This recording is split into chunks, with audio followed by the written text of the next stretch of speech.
नमस्कार विद्यार्थियों, आज हम पढ़ेंगे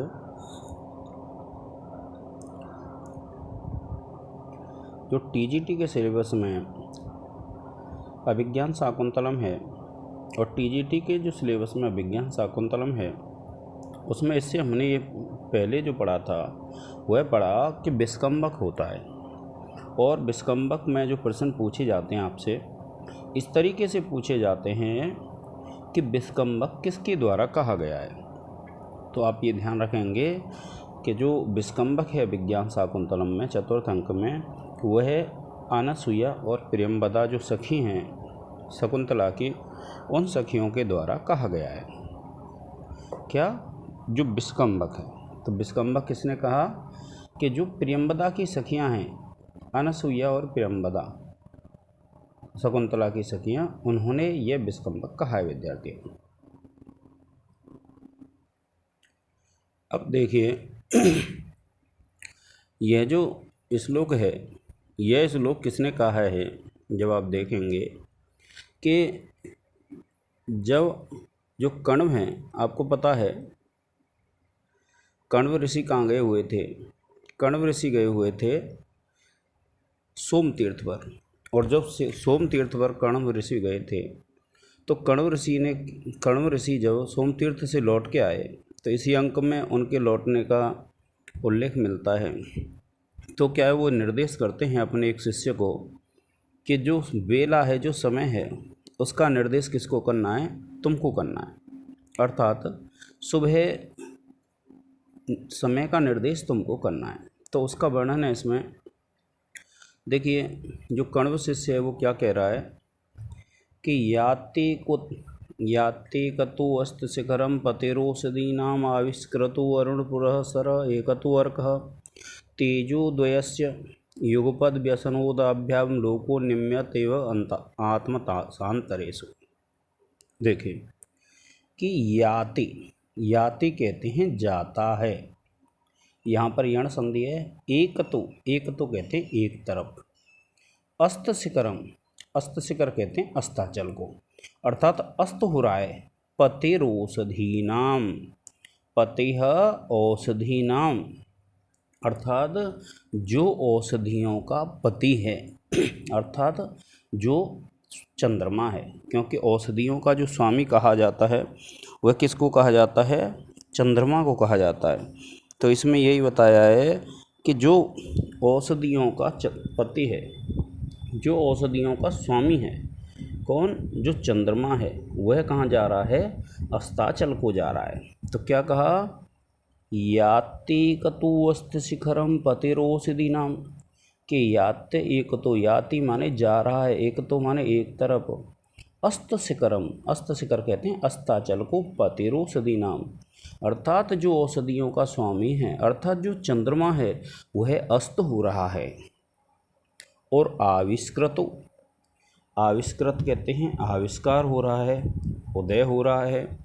कि आविष्कृतो अरुणपुरः सरः एकतो अर्कः, कि आविष्कृत हो रहा है, उदित हो रहा है, एकतः एक तरफ, अर्कः अर्क कहते हैं सूर्य को, और अरुण कहते हैं पुरः सरः, यानी जिसके सामने अरुण है, अर्थात जिसके सामने क्या है, सारथी है, अरुण है, ऐसा वह एक तरफ उदित हो रहा है। अर्थात एक तरफ तो औषधियों का जो स्वामी है चंद्रमा वह अस्त हो रहा है, और दूसरी तरफ जो अर्क है, अर्क कहते हैं सूर्य को, वह उदय हो रहा है।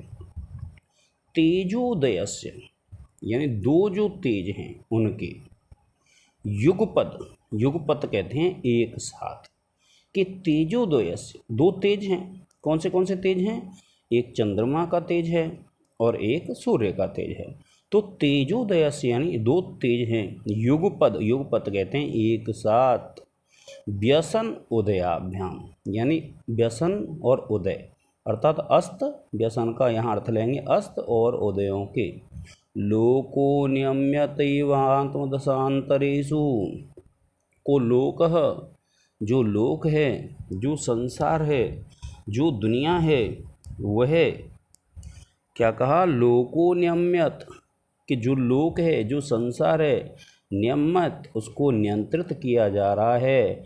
इव माने मानो आत्मदशांतरेषु, अर्थात जो आत्मदशाएं हैं उन आत्मदशाओं के विषय में लोक को, इस संसार को क्या है, नियंत्रित किया जा रहा है, यानी उसको अपने नियंत्रण में लिया जा रहा है, यानी उसके द्वारा यह बताया जा रहा है। तो देखिए, अब जब आप इसको पढ़ते हैं तो आपने देखा होगा, क्योंकि आपको पता है कि जो कण्व ऋषि हैं, कण्व ऋषि कहाँ गए थे? कण्व ऋषि गए थे सोम तीर्थ को, और जब लौट के आए तो वह थके हुए थे, इसलिए उन्होंने क्या किया कि अपने एक शिष्य को यह निर्देश दे दिया कि उसको जगाना है सुबह, अर्थात उसका यह कार्य था कि वह अपने गुरु को सुबह जगाएगा।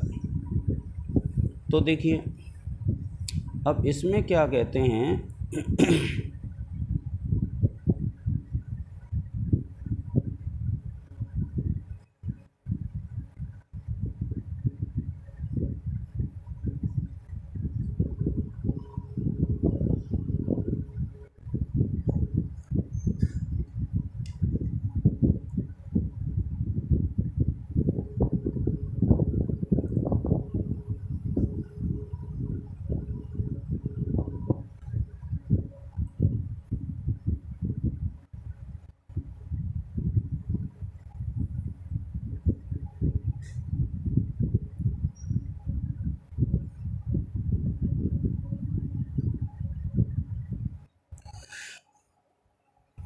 अब जब आप देखिए इसको पढ़ेंगे विद्यार्थियों, तो आपको ये ध्यान रखना है कि सबसे पहले तो जब आप देखेंगे कि ये जो है श्लोक हमारा, इसमें छंद देखना है हमको।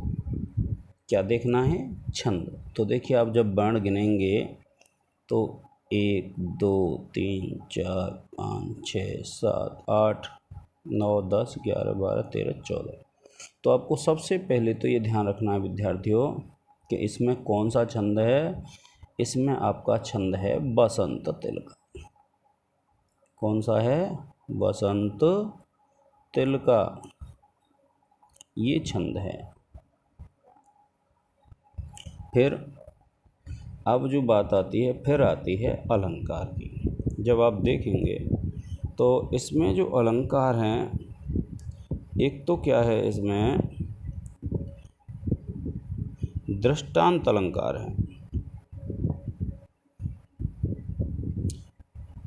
कौन सा अलंकार है विद्यार्थियों? एक तो देखिए एव लगा हुआ है, तो एक तो है इसमें उत्प्रेक्षा अलंकार। पूछ लेते हैं आपसे कौन सा अलंकार है। और दूसरा जो अलंकार है, तो इसमें आत्मदशा के पक्ष में अर्थ की सिद्धि के लिए उदाहरण प्रस्तुत किया गया है। क्योंकि आपको पता है आत्म जो दशा होती है, आत्मदशा कौन सी होती हैं? आत्मदशा दो होती हैं, सुख और दुख। और जो सुख और दुख हैं उनके बारे में कवि ने सीधा नहीं बताया। कैसे बताया है? एक उदाहरण दे करके। किसका उदाहरण दे करके? औषधियों के पत्ती का और अर्क का। कि भैया जो सुख और दुख हैं जीवन में, इनकी गति आती जाती रहती है, सुख और दुख आते जाते रहते हैं। तो यहाँ औषधियों के पत्ती और सूर्य का उदाहरण दिया है। इसलिए विद्यार्थियों यहाँ पर क्या है? दृष्टांत अलंकार है। कौन सा अलंकार है? दृष्टांत अलंकार। ये अब उसके बाद जब आप देखते हैं, अब इनमें क्या है कि जो सूर्य और चंद्र हैं, कौन कौन?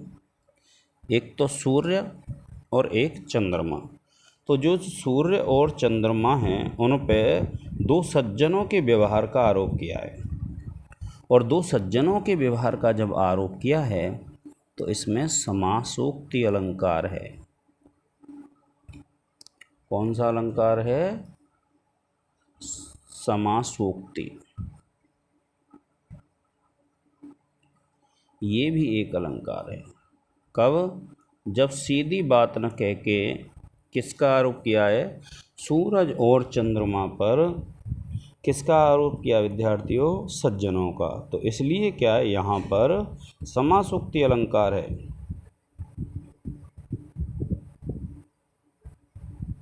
और देखिए फिर चौथा जो है, आपको पता है कि यहाँ पहली पंक्ति में चंद्रमा अस्त हो रहा है और दूसरी पंक्ति में जब आप देखेंगे तो जो सूर्य है उसका उदय हो रहा है। तो तुल्य वर्ण है यहाँ, यानी उसके चंद्रमा के अस्त होने का और सूर्य के उदय होने का जब तुल्य वर्ण है, इसलिए विद्यार्थियों यहाँ पर आ जाएगा आपका तुल्य योग्यता अलंकार। कौन सा अलंकार हो जाएगा? तुल्य योग्यता। ये हो गया आपका तुल्य योग्यता अलंकार। अब देखिए ये भी क्या है? अलंकार है। इस प्रकार से क्या है, फिर आपको पता है उत्प्रेक्षा बता ही दिया, यथा संख्य संख्या के अनुसार है, पहले उसका वर्ण है फिर इसका वर्ण है, तो इसलिए यहाँ पर यथा संख्य अलंकार भी है। कौन सा? यथा संख्य अलंकार। ये भी है विद्यार्थियों। अब देखिए इस प्रकार से यहाँ पर अलंकार हैं और छंद आपने पढ़ लिया। अब जो बात आती है वह है व्याकरण टिप्पणियों के विषय में। तो देखिए जो व्याकरण टिप्पणी जब आप देखेंगे विद्यार्थियों, तो व्याकरण टिप्पणियों में देखिए एक तो है बेला उपलक्षणार्थम।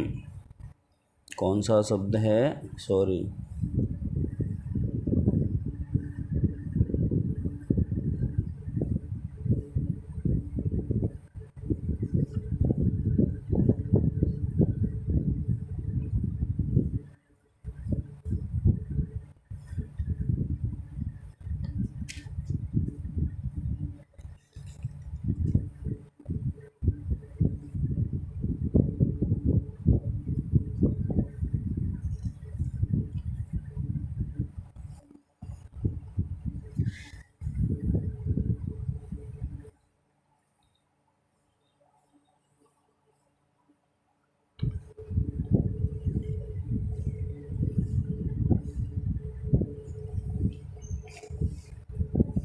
देखिए विद्यार्थियों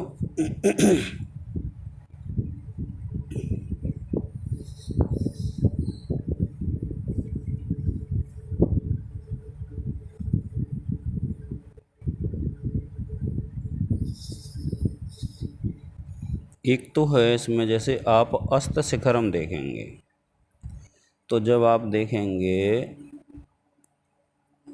अस्त शिखरम, ठीक है, तो अस्ताचलस्य शिखरम क्या हो जाएगा? अस्ताचलस्य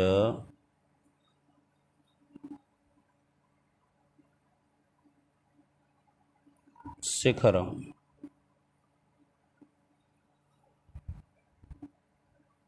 ये यहाँ पर हो जाएगा आपका कौन सा अलंकार हो जाएगा?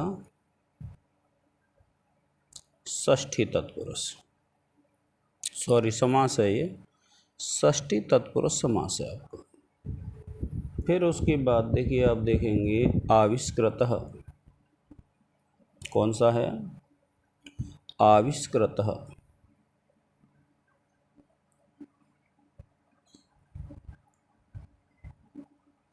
तो आपको पता है इसमें जब तक देखेंगे तो आ उपसर्ग है प्लस विष धातु है और किरी है और त प्रत्यय है। इसी प्रकार से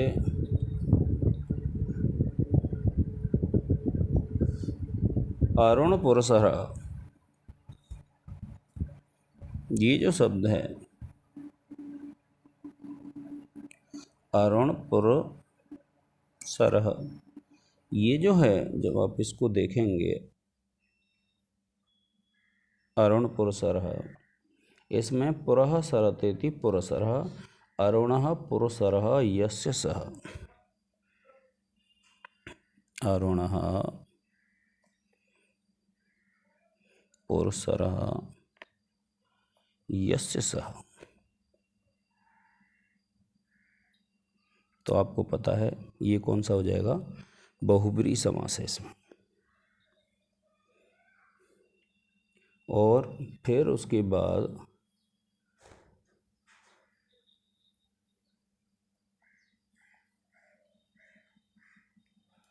व्यसनोदयाभ्याम, फिर देखिए एक है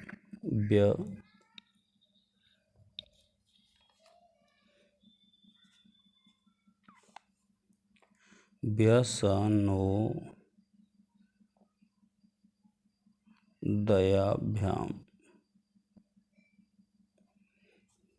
ठीक है।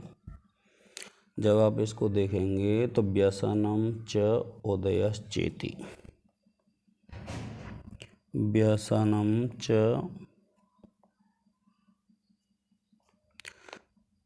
उदयश्चेति, और व्यसनोदयौ, व्यसनोदयौ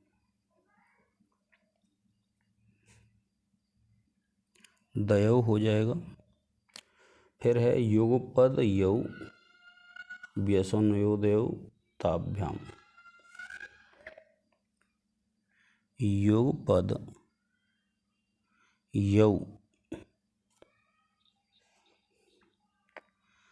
व्यसनोदयौ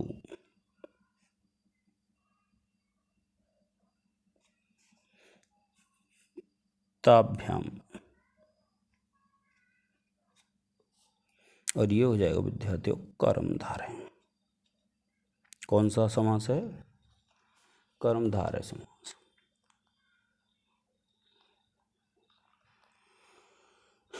फिर है देखिए आत्मदशांतरेषु,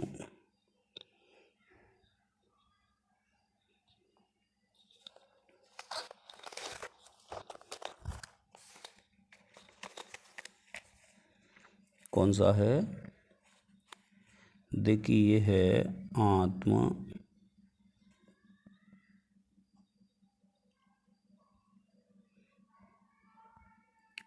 दशांतरेषु। अब ये जो आत्म दशांतरेषु है, जब आप इसको देखेंगे तो आत्मनः दशा आत्मदशा क्या है, देखिए आत्मनः दशा आत्मदशा, ठीक है। यहाँ कौन सा हो गया, षष्ठी तत्पुरुष हो जाएगा इसमें। फिर उसके बाद देखिए आगे देखेंगे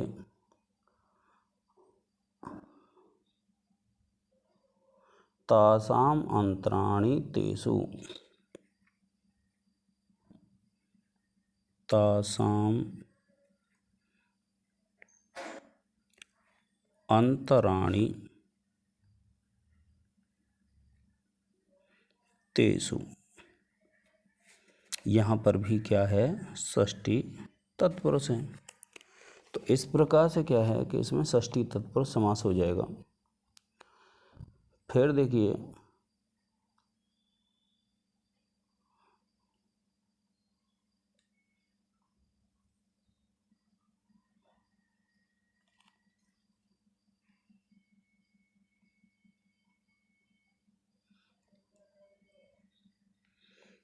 एक है औषधीनाम पतिः, यहाँ षष्ठी तत्पुरुष है। फिर उसके बाद विद्यार्थी देखेंगे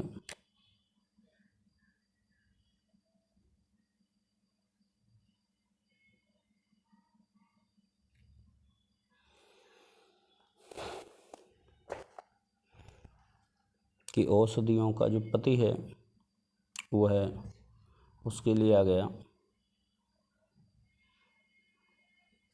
कि औषधियाँ नाम पति है, अर्थात औषधियों का जो स्वामी है। तो इस प्रकार से क्या विद्यार्थियों हमने पढ़ा जो द्वितीय श्लोक तक है। अब आगे हम आगे के लेक्चर में पढ़ेंगे। आज के इस लेक्चर में इतना ही। जय हिंद, जय भारत।